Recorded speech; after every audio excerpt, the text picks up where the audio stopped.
أعوذ بالله من الشيطان الرجيم. بسم الله الرحمن الرحيم. وكأين من آية في السماوات والأرض يمرون عليها وهم عنها معرضون وما يؤمن أكثرهم بالله إلا وهم مشركون. أفأمنوا أن تأتيهم غاشية من عذاب الله أو تأتيهم الساعة بغتة وهم لا يشعرون. قل هذه سبيلي أدعو إلى الله على بصيرة أنا ومن اتبعني وسبحان الله وما أنا من المشركين. وما أرسلنا من قبلك إلا رجالا نوحي إليهم من أهل القرى أفلم يسيروا في الأرض فينظروا كيف كان عاقبة الذين من قبلهم ولدار الآخرة خير للذين اتقوا أفلا تعقلون. حتى إذا استيأس الرسل وظنوا أنهم قد كذبوا جاءهم نصرنا فنجي من نشاء ولا يرد بأسنا عن القوم المجرمين. لقد كان في قصصهم عبرة لأولي الألباب ما كان حديثا يفترى ولكن تصديق الذي بين يديه وتفصيل كل شيء وهدى ورحمة لقوم يؤمنون. وتفصيل كل شيء وهدى ورحمة لقوم يؤمنون. سورة الرعد مكية. بسم الله الرحمن الرحيم. ألف لام ميم را. تلك آيات الكتاب والذي أنزل إليك من ربك الحق ولكن أكثر الناس لا يؤمنون. الله الذي رفع السماوات بغير عمد ترونها ثم استوى على العرش وسخر الشمس والقمر كل يجري لأجل مسمى يدبر الأمر يفصل الآيات لعلكم بلقاء ربكم توقنون. وهو الذي مد الأرض وجعل فيها رواسي وأنهارا ومن كل الثمرات وجعل فيها زوجين اثنين يغشي الليل النهار إن في ذلك لآيات لقوم يتفكرون.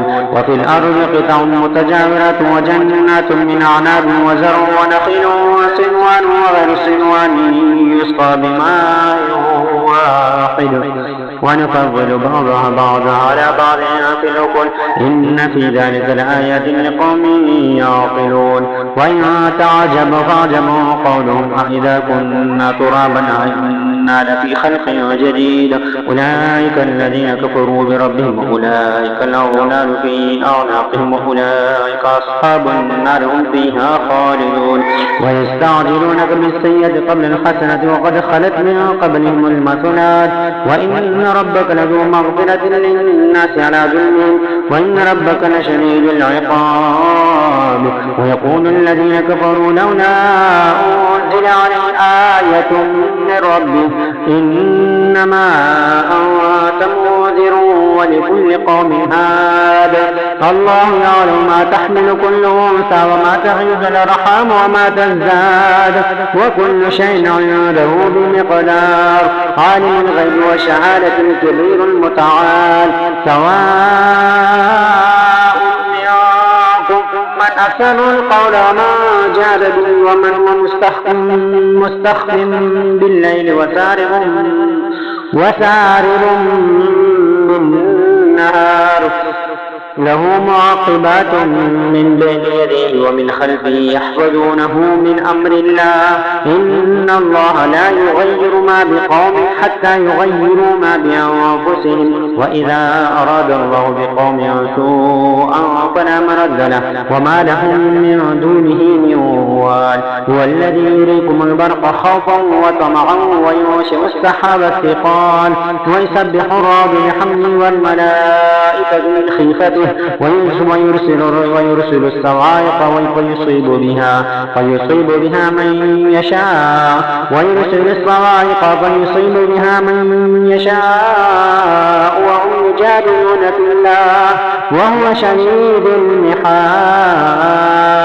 له دعوة الحق والذين يدعون من دونه لا يستجيبون لهم بشيء إلا كباسط كفيه إلى الماء ليبلغ فاه وما هو ببالغه وما دعاء الكافرين إلا في ضلال ولله يسجد من في السماوات والأرض طوعا وكرها وظلالهم بالغدو والآصال قل من رب السماوات والأرض قل الله قل أفاتخذتم من دونه أولياء لا يملكون لأنفسهم نفعا ولا ضرا قل هل يستوي الأعمى والبصير أم هل تستوي الظلمات والنور أم جعلوا لله شركاء خلقوا كخلقه فتشابه الخلق عليهم قل الله خالق كل شيء وهو الواحد القهار أنزل من السماء ماء